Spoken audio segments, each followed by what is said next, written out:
আসসালামু আলাইকুম, স্বাগত জানাচ্ছি চ্যানেল আই সংবাদে। সংবাদ কক্ষে আপনাদের সাথে আছি আমি প্রিয়াঙ্কা। বিস্তারিত সংবাদের শুরুতেই জানিয়ে দিচ্ছি সুপার ফ্রেশ ফর্টিফাইড সয়াবিন তেল। সংবাদ শিরোনামগুলো। রাজধানী নিকুঞ্জ থেকে গ্রেপ্তার ডেপুটি স্পিকার টুকু, প্রতিমন্ত্রী পলক ও ছাত্রলীগ নেতা সৈকত। পল্টন থানার মামলার গ্রেপ্তার দেখানো হয় তাদের। নিউ মার্কেট থানার হত্যা মামলায় সালমান এফ রহমান ও আনিসুল হক 10 দিনের রিমান্ডে, জিজ্ঞাসাবাদ করবে পুলিশ। রাতে ডাকাতি ও নাশকতা রোধে রাজধানীতে আইনশৃঙ্খলা রক্ষার দায়িত্বে সাধারণ মানুষ, পাড়া মহল্লায় পাহারা দিচ্ছেন স্থানীয়রা।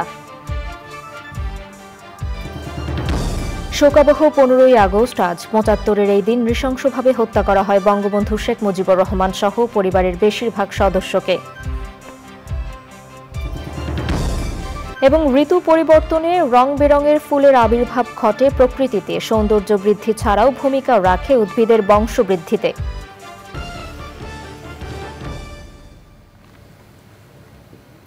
সংবাদ শিরোনামগুলো জানাচ্ছিলাম। এখনকার সংবাদ আয়োজন একই সঙ্গে চ্যানেল আইয়ের ইউটিউব চ্যানেলে এবং চ্যানেল আইয়ের ওটিটি প্ল্যাটফর্ম আই স্ক্রিনে লাইভ স্ট্রিম হচ্ছে। যাচ্ছে বিস্তারিত সংবাদে। গোপন সংবাদের ভিত্তিতে খিলক্ষেতের নিকুঞ্জ আবাসিক এলাকা থেকে আত্মগোপনে থাকা অবস্থায় 12তম জাতীয় সংসদের ডেপুটি স্পিকার শামসুল হক টুকু, সাবেক প্রতিমন্ত্রী জুনায়েদ আহমেদ পলক ও ঢাকা বিশ্ববিদ্যালয় ছাত্রলীগের সাধারণ সম্পাদক তানভীর হাসান সৈকতকে পল্টন থানার মামলার বুধবার রাতে গ্রেপ্তার করা হয়। এর আগে বিমানবন্দর থেকে পলক ও সৈকতকে হেফাজতে নেয় সেনাবাহিনী। কোটা সংস্কার আন্দোলনের সময় ছাত্র জনতা হত্যা মামলায় গ্রেপ্তার সাবেক আইনমন্ত্রী আনিসুল হক ও সাবেক প্রধানমন্ত্রী শেখ হাসিনার উপদেষ্টা সালমান এফ রহমানকে 10 দিনের রিমান্ডে নিয়েছে পুলিশ। আদালতে হাজির করার সময় তাদের ফাঁসির দাবিতে আদালতে ঝাড়ু মিছিল ও বিক্ষোভ দেখায় আইনজীবী ও ছাত্র জনতা। এনামুল কবির রূপমের রিপোর্ট।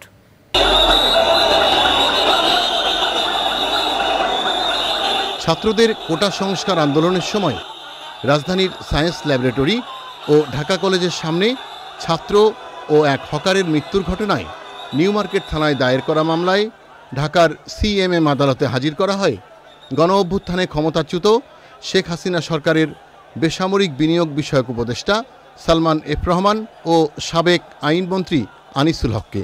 তাদের আদালতে হাজির করার সময় গাড়ি লক্ষ্য করে ডিম ছুঁড়ে এবং বিক্ষোভ দেখান আইনজীবীরা। তদন্তকারী কর্মকর্তা আদালতকে জানান, বিগত সরকারের সময় প্রভাবশালী এই দুইজন ওই হত্যাকাণ্ডের ইন্ধনদাতা বলে তথ্য প্রমাণ পাওয়া যাচ্ছে। আরও তথ্য প্রমাণের জন্যে তাদের রিমান্ডে নিয়ে জিজ্ঞাসাবাদ করা প্রয়োজন। 10 দিনের রিমান্ড চাইলে আদালত তা মঞ্জুর করেন। এই আসামিরা সেই নির্দেশদাতা, এই আসামিরা সেই নির্দেশের সহযোগিতা করেছে, এই আসামিরা হত্যার জন্য সহযোগিতা করেছে। আজকে যে মামলায় তাদেরকে আনা হয়েছে, এই মামলায় একজন কিশোরকে হত্যা করা হয়েছে। ওই কিশোরকে হত্যা করেছে তার পিতা বাদী হয়ে সুনির্দিষ্টভাবে এদের বিরুদ্ধে মামলা করেছে এবং ওই বাদী আদালতে উপস্থিত ছিল। সে বলেছে এদের নির্দেশে সহযোগিতায় যোগসাজশে আমার সন্তানকে হত্যা করা হয়। এই মামলাটাতে বিশেষ করে আইনের জন্য সর্বোচ্চ প্রয়োগটা হয় এবং স্পিডি ডিসপোজাল অফ কেস এটার জন্য এনশিওর করা হয়, কোনোভাবেই যেন এই মামলাতে কোনো ধরনের যেন বাধা বিপত্তি না আসে। পরে আদালতের প্রধান গেটে ঝাড়ু মিছিল করে ছাত্র জনতা। আদালত থেকে সেনাবাহিনী ও পুলিশের কড়া নিরাপত্তায় তাদের মিন্টু রোড ডিবি কার্যালয়ে নিয়ে যাওয়া হয়। নিরাপত্তার কারণে আগে থেকেই সিএমএম আদালত চত্বরে ছিল সেনা ও পুলিশের কড়া পাহারা। প্রকাশ্য দিবালোকে ঢাকার রাজপথে ছাত্র জনতার আন্দোলনে গুলি চালিয়ে হত্যাকাণ্ডের ঘটনায় আইনের আওতায় এলেন সাবেক আইনমন্ত্রী এবং সাবেক প্রধানমন্ত্রীর উপদেষ্টা। সন্দেহাতীতভাবে অভিযোগ প্রমাণিত হলে যাবজ্জীবন কারাদণ্ড থেকে মৃত্যুদণ্ড পর্যন্ত হতে পারে বিগত সরকার আমলের খুবই দাপুটে দুই মন্ত্রী। ঢাকার সিএমএম আদালত থেকে এনামুল কবির রূপম, চ্যানেল আই। ডাকাতি ও নাশকতা রোধে রাজধানীতে রাতের আইনশৃঙ্খলা রক্ষার দায়িত্ব পালন করছেন সাধারণ মানুষ। দল বেঁধে পাড়া মহল্লায় পাহারা দিচ্ছেন স্থানীয়রা। রাতের রাজধানী ঘুরে তাফিমুল ইসলামের রিপোর্ট। কয়েকদিনের চলমান পরিস্থিতিতে রাজধানীতে বাড়ে অপরাধমূলক ঘটনা। এতে আতঙ্কিত হয়ে পড়ে সাধারণ মানুষ। গত রোববার থেকে পুলিশ দায়িত্ব পালন শুরু করলেও পর্যাপ্ত সেবা দিতে পারছেন না। রাজধানীর নিরাপত্তায় সেনাবাহিনী, র্যাব, পুলিশের পাশাপাশি সাধারণ মানুষও কাজ করছে। শহরের গুরুত্বপূর্ণ পয়েন্টগুলোতে বসিয়েছে তল্লাশি চৌকি। পুরোপুরি শৃঙ্খলা ফিরে না আসা পর্যন্ত এই নিরাপত্তা কার্যক্রম চলবে বলে জানিয়েছেন স্থানীয়রা। আমরা বিশ্বাস করি যে আমরা জাতি, ধর্ম, বর্ণ, পরিচয় নির্বিশেষে আমরা সবাই প্রতিবেশী। তাই আমরা আমাদের এলাকা নিরাপত্তা সুনিশ্চিত করার জন্য সেই প্রথম দিন থেকেই আজ পর্যন্ত চলছে। আমাদের এলাকার ছেলে মেয়েরাও আছে, আমরা রাত জেগে পাহারা দিই যতদিন না পর্যন্ত ফুল ফ্লেজের পুলিশকে টেক ওভার দেওয়া যায়। আর পুলিশ আসার পর আমরা কয়েকদিনের হ্যান্ড ওভার টেক ওভারের সাথে থাকবো 3 থেকে 5 দিন। আমাদের সাথে আর্মিরা সহযোগিতা করতেছে সবার সাথে, তো এটা একটা ভালো উদ্যোগ নিয়েছে সবাই। নাহলে আমরা এই জন্য সবার বাসায় সবাই ঠিক মতন ফ্যামিলিরা ঘুমাতে পারতেছে। স্থানীয়দের এমন কার্যক্রমে নিরাপদ বোধ করছেন সাধারণ মানুষ। বনানীটা একবারে কড়া নিরাপত্তা আছে, গুলশান বনানীটা। আমি অনেকগুলো রোড ঘুরে এখানে আসলাম। সো নর্মালি স্টুডেন্টরা they did good job. So আশা করি যে আরও ভালো হবে সামনে নেক্সটে। তারা তো ভালো করতেছে, যে এটা ডিসিপ্লিন আকারে যদি এটা করতে পারে আমাদের দেশের জন্য তো বিশাল উপকার এটা। নিরাপত্তার স্বার্থে রাতে অন্য এলাকায় যেতে বারণ করছেন স্থানীয়রা। তাফিমুল ইসলাম, চ্যানেল আই, ঢাকা। ব্যাংক খাতের দুর্বলতার জন্য দায় এড়াতে পারে না নিয়ন্ত্রক সংস্থা বাংলাদেশ ব্যাংক। গভর্নরের দায়িত্ব নিয়ে আত্মসমালোচনা করলেন ডক্টর আহসান এইচ মনসুর।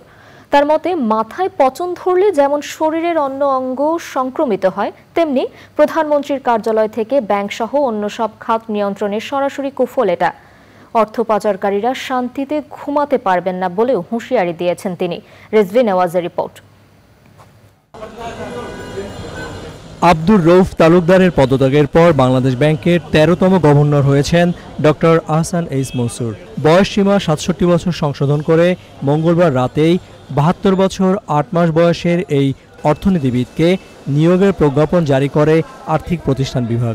বুধবার অর্থ মন্ত্রণালয়ে অর্থ উপদেষ্টার সঙ্গে দেখা করেই একটি আন্তঃমন্ত্রণালয় বৈঠকে যোগ দেন নতুন গভর্নর।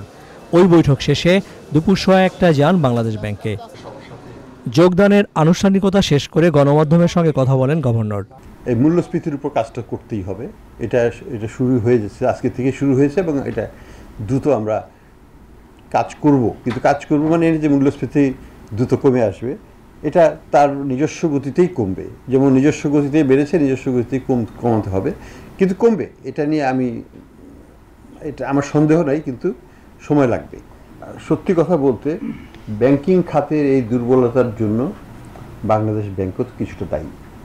এটা তো অস্বীকার করে লাভ নেই, কারণ আমরা তো কাস্টোডিয়ান হতে হবে। এটা দুর্ভাগ্যজনক যে ওভারঅল ন্যাশনের যখন পতন হয়েছে, মানে অধপতন হয়েছে, তখন ব্যাংকেরও অধপতন। যে টেবিলের ওই পাশ থেকে বলাটা হয়তো সহজ, এই পাশ থেকে করাটা হয়তো কঠিন। তো কারণ পলিটিক্যাল ইকোনমি ডাইমেনশনটা যোগ হয়। 1000 টাকার নোট বাতিল করার বিষয়ে প্রশ্নোত্তরে তিনি বলেন, আপাতত এ ধরনের কোনো চিন্তা নেই।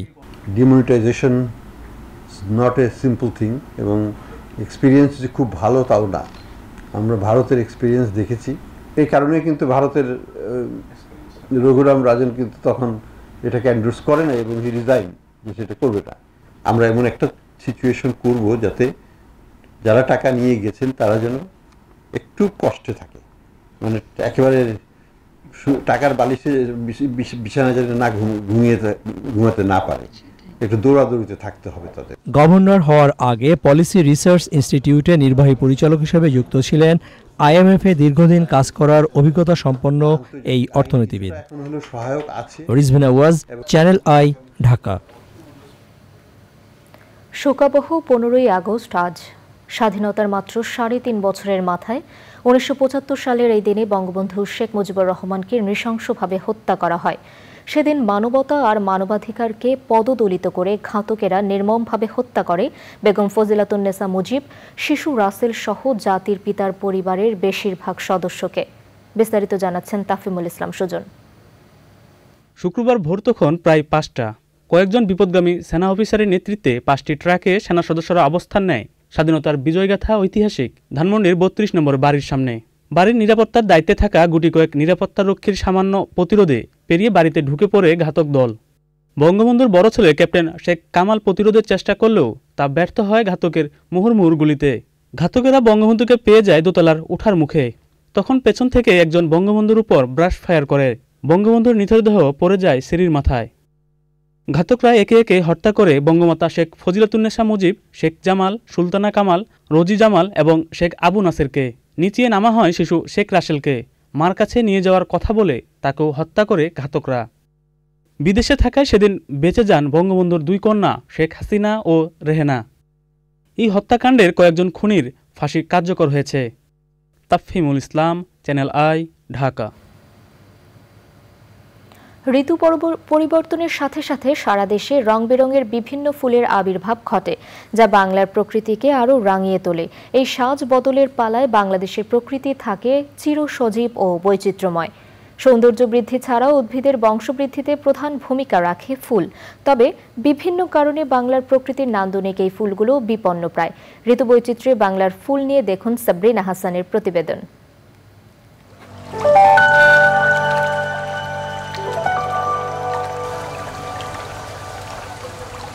ভৌগোলিক কারণে বাংলাদেশের আবহাওয়া বৈচিত্র্যময়। 6টি ঋতুর আবর্তনে বাংলার প্রকৃতি পায় ভিন্ন ভিন্ন রূপ।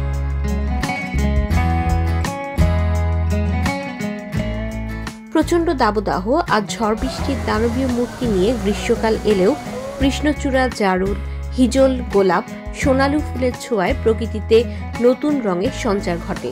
বর্ষা আসে এক প্রশান্তির বার্তা নিয়ে। প্রকৃতির মলিনতা দূর হয়ে গাছে গাছে আসে রং বেরঙের ফুল। কদম, কেয়া, কামিনী, জুঁই, টগর, বেলি, শাপলা, পদ্মসহ নাম না জানা বিভিন্ন ফুলে ভরে ওঠে বাংলার পথ মাঠ। ময়ূরকণ্ঠী নীল আকাশ আর শ্বেতশুভ্র কাশফুল নিয়ে বাংলার প্রকৃতিতে স্নিগ্ধ কোমল রূপে হাজির হয় শরৎকাল। ছাতিম, কামিনী ও শিউলি ফুলের মিষ্টি সৌরভে মোহনীয় হয়ে ওঠে চারপাশ। গন্ধরাজ, মল্লিকা, শিউলি, কামিনী, রাজ অশোক সহ বিভিন্ন ফুলে বৈচিত্র্যময় হয়ে ওঠে হেমন্ত। এরপর হিমেল হাওয়া আর ঘন কুয়াশার চাদর জড়িয়ে আসে শীতকাল। গোলাপ, সূর্যমুখী, ডালিয়া, গাঁদা, জুঁই, চামেলি, বেলি ফুলের সৌন্দর্যে প্রকৃতি সেজে ওঠে ভিন্ন রূপে।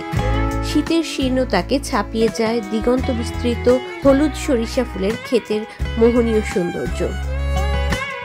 শীতের শুষ্ক প্রকৃতি বসন্তে যেন প্রাণ ফিরে পায়। গাছে গাছে মাধবী, চাপা, নাগেশ্বর, পলাশ, শিমুল সহ বিভিন্ন ফুল ফোটে, পাখি ডাকে। রয়েছে বেশ কিছু অর্কিড ও বুনো ফুল।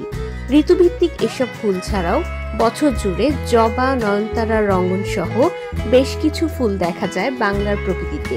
বনভূমি ধ্বংস, বিভিন্ন ফুলের উদ্ভিদ কেটে ফেলার কারণে প্রকৃতি থেকে হারিয়ে যাচ্ছে এসব ফুল।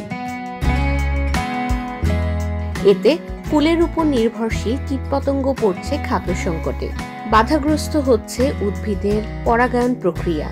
বৈচিত্র্যময় এসব ফুল টিকে থাকলে একদিকে যেমন পরিবেশের ভারসাম্য বজায় থাকবে, অন্যদিকে বছর জুড়েই মনোমুগ্ধকর ও বর্ণিল থাকবে বাংলার প্রকৃতি।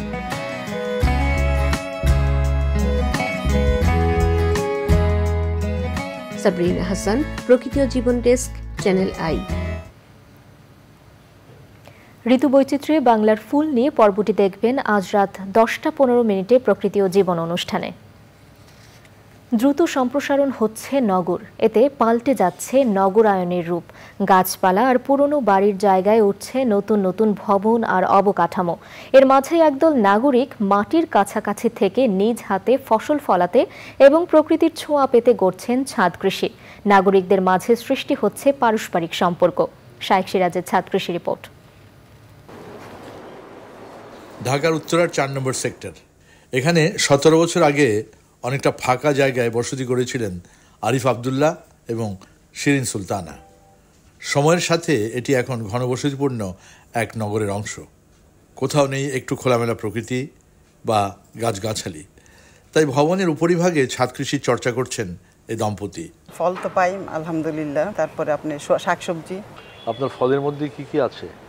আনার আছে, সফেদা আছে, তারপর জামরুল, পেয়ারা, আম। যখন শহরে অ্যাপার্টমেন্ট মালিকদের সম্মতি নিয়ে ছাদ কৃষি করা অনেকের জন্যই খুব চ্যালেঞ্জিং, তখন এই দম্পতি সহজেই করতে পেরেছেন গাছের প্রতি গভীর ভালোবাসার শক্তি দিয়ে। পুরো ছাদটা জুড়ে এককভাবে ছাদ কৃষি করাটা একটু ঝামেলাপূর্ণ, অন্যরা আগ্রহী হয় না, দিতে চায় না। আমরাও ফেস করেছি অ্যাকচুয়ালি, প্রথম দিকে ফেস করেছিলাম, পরবর্তীতে সবাই যখন আমরা গুছানোর পরে এখন বাচ্চারা আসে রেগুলার বিকালবেলা দোলনায় চড়ে, এখন সবাই ফ্রেন্ডলি আর কি।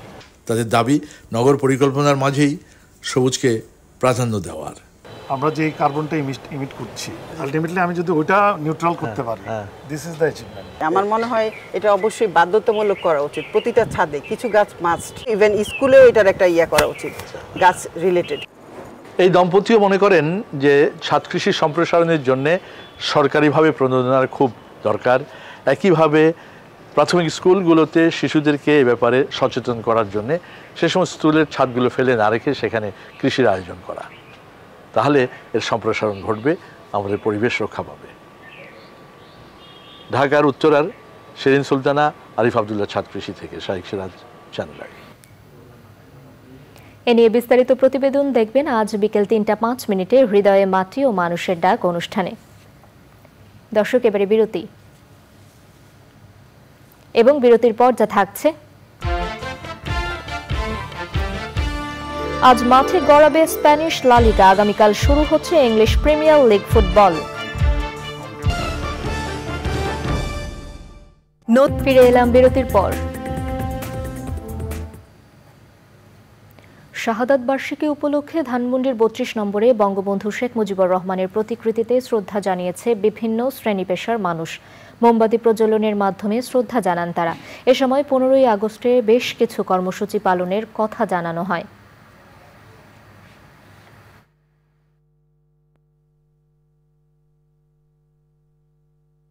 বাংলাদেশের ঘর ৩২ নম্বর ধানমন্ডির, যেখান থেকে বঙ্গবন্ধু বাংলাদেশের সিদ্ধান্ত নিয়েছিলেন, সেই ধানমন্ডি ৩২ আগুনে পুড়িয়ে দেওয়া হয়েছে। এমনভাবে পুড়িয়ে দেওয়া হয়েছে ছাই ছাড়া কিচ্ছু নেই। বাংলাদেশের স্বাধীনতার যত চিহ্ন ছিল সব ভেঙেছে, পুড়েছে। আমাদের সংস্কৃতির যত চিহ্ন ছিল সব কিছু ভেঙেছে। যারা প্রত্যক্ষভাবে জড়িত, পরোক্ষভাবে জড়িত, তাদের সকলকে দায় নিতে হবে এবং কঠোর বিচার করতে হবে। আমরা আজকে শান্তিপূর্ণভাবে শ্রদ্ধা জানিয়েছি, শোক প্রকাশ করেছি এবং এই দাবিতে আজকে আমরা এখানে একত্রিত হয়েছি। এবারে কৃষি সংবাদ।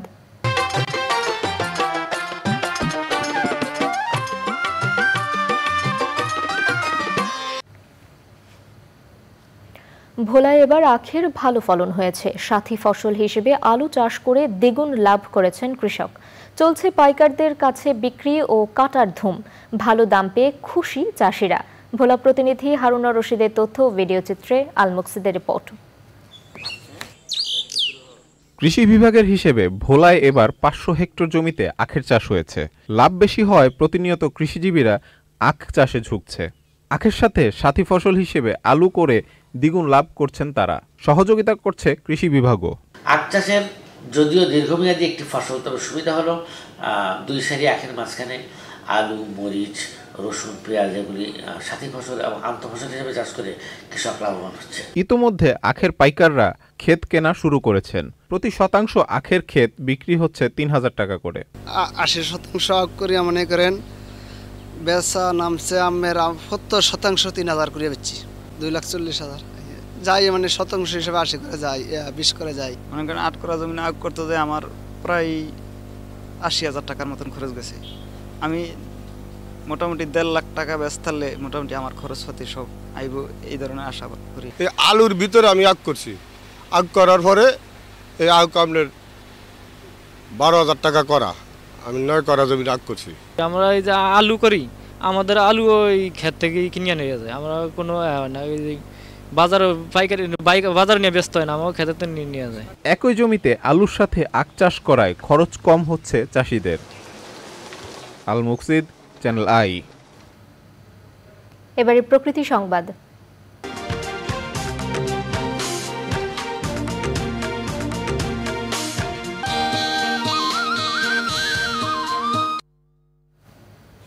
কক্সবাজার সমুদ্র সৈকতে জোয়ারের পানিতে ভেসে আসছে কাঠের টুকরো সহ ময়লা আবর্জনা। এতে নষ্ট হচ্ছে সৈকতের সৌন্দর্য। সমস্যায় পড়ছেন পর্যটকরাও। পরিবেশ বিপর্যয় ঠেকাতে দ্রুত আবর্জনা অপসারণের কথা জানিয়েছেন সংশ্লিষ্টরা। নুরুল আলমের ভিডিও চিত্রে সরোয়ার আজম মানিকের রিপোর্ট। বিশ্বের দীর্ঘতম সমুদ্র সৈকত কক্সবাজার। প্রতি বছর দেশ বিদেশের অসংখ্য পর্যটক ছুটে আসেন এই সৈকতে। সম্প্রতি কলাতুলি থেকে নাজরা টেক পয়েন্ট পর্যন্ত পুরো সৈকত জুড়ে কাঠ, গাছের গুঁড়ি, প্লাস্টিকের বোতল সহ নানা আবর্জনার স্তূপ। সব কাছরা আসতেছে শুধু ভাসে ভাসে। আর জাল বসাইল না, জালের মধ্যে উঠলো মতো জাল ছিঁড়ে যাইবে।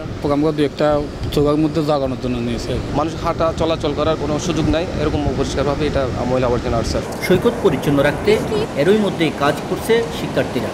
অনেক পর্যটক বেড়াতে এসে যদি ময়লা আবর্জনাগুলো দেখে তাহলে একটা বিশ্রী বিষয় না। আমাদের কক্সবাজারের জন্য এটা কিন্তু খুব দুঃখজনক বিষয়। আমাদের বৈষম্যবিরোধী ছাত্র আন্দোলনের সব শিক্ষার্থীরা আমরা উপস্থিত আছি আজকে। এক একজন এক জায়গা থেকে এসে আমরা পরিষ্কার করতেছি। সৈকতের পরিবেশ প্রতিবেশ রক্ষায় দ্রুত ব্যবস্থা নেওয়ার তাগিদ পরিবেশবিদদের। সমুদ্র গবেষণা ইনস্টিটিউটের মাধ্যমে একটা ব্যবস্থা নেওয়া উচিত বলে আমি মনে করছি।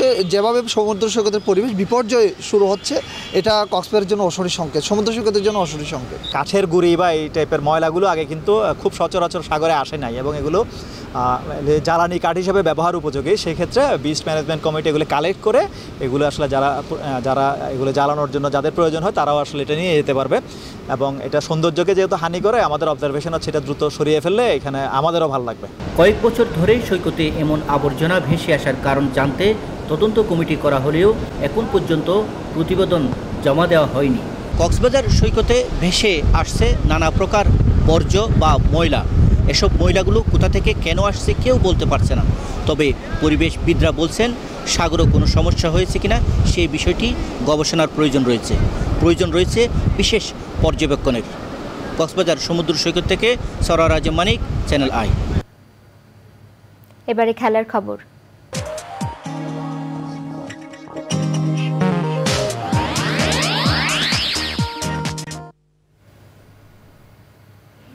চলমান সংস্কার প্রক্রিয়ায় খেলা ও খেলোয়াড়দের কোনো ক্ষতি হবে না বলে আশ্বস্ত করেছেন সাবেক ফুটবলার ও বিএনপি নেতা আমিনুল হক। এক মানববন্ধনে বিভিন্ন ক্রীড়া ফেডারেশন দুর্নীতিগ্রস্ত কর্তাদের অবিলম্বে পদত্যাগের দাবি জানিয়েছেন বৈষম্যের শিকার ক্রীড়া সংগঠক ও সাবেক ক্রীড়াবিদরা। এ সময় ক্রীড়াঙ্গনকে রাজনীতি ও দলীয়করণ মুক্ত করার দাবিও তোলেন বক্তারা। আদিল আহমেদ শান জানাচ্ছেন। দেশ বিনির্মাণের চলমান প্রক্রিয়ায় দেশের ক্রীড়াঙ্গনকে স্বৈরাচার ও দুর্নীতিমুক্ত করার দাবিতে জাতীয় ক্রীড়া পরিষদ এনএসসিতে বিভিন্ন ফেডারেশনের ব্যানারে মানববন্ধন করেন বৈষম্যের শিকার সাবেক সংগঠক ও ক্রীড়াবিদরা। তবে এদের নেতৃত্বে ছিলেন বিএনপির নেতারাই। মঙ্গলবার ক্রিকেট বোর্ডের শীর্ষ কর্তাদের পদত্যাগের দাবি তোলা সাবেক ফুটবলার ও বিএনপি নেতা আমিনুল হক এবার অন্য সব ফেডারেশনের কমিটিতে থাকা কর্তাদের 48 ঘন্টার মধ্যে গদি ছাড়ার দাবি তুলেছেন। যেখানে দলীয়করণ এবং রাজনীতিকরণভাবে তারা বসেছিল তাদেরকে অবশ্যই স্বেচ্ছায় পদত্যাগ করে তারা ভবিষ্যতে বাংলাদেশের স্পোর্টসকে এগিয়ে নিয়ে যাওয়ার জন্য সহযোগিতা করবে। তবে চলমান খেলা ও খেলোয়াড়দের ক্ষতি না হওয়ার আশ্বাস দিয়েছেন মানববন্ধনকারীদের নেতারা। খেলোয়াড়রা তাদের যে স্বাভাবিক নিয়মে যেভাবে খেলে আসছে, আমাদের সংস্কার চলাকালীন সময় তারা সেভাবেই খেলবে এবং তাদের কোনো সমস্যা নাই, তাদের কোনো বিষয় নিয়ে কোনো টেনশনের কারণ নাই। সেটা আমাদের ক্রীড়া উপদেষ্টা আছেন, আমরা আছি, তাদের সাথে বসে আলোচনা করে কিভাবে খেলোয়াড়দেরকে প্রক্রিয়ার ভিতরে রাখা যায় সে বিষয়ে আমরা কাজ করছি। এ সময় বিভিন্ন ফেডারেশনের সংস্কারপন্থী সাবেক সংগঠক ও অ্যাথলেটরা জানিয়েছেন দুর্নীতিগ্রস্তদের সরিয়ে ক্রীড়াঙ্গনকে রাজনীতি মুক্ত করে খেলাধুলার পরিবেশ তৈরি করতে।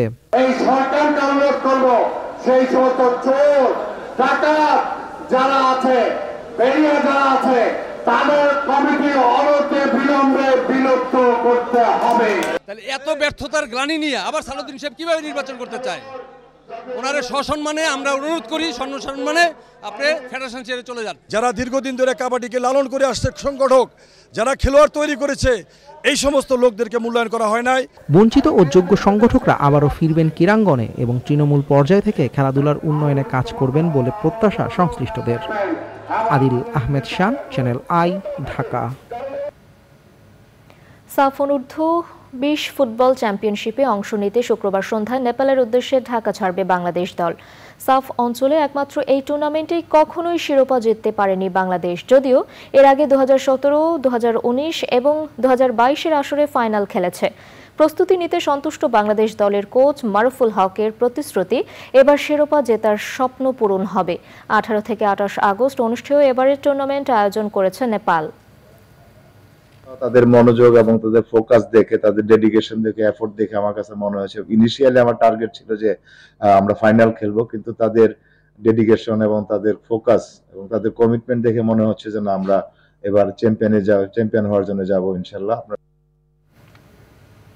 দরজায় কড়া নাড়ছে ইউরোপিয়ান ফুটবলের নতুন মৌসুম। আজ শুরু লা লিগা দিয়ে। শুক্রবার মাঠে গড়বে ইংলিশ প্রিমিয়ার লিগ ও বদলে যাওয়া লিগ আ। মাঝে সিরিয়া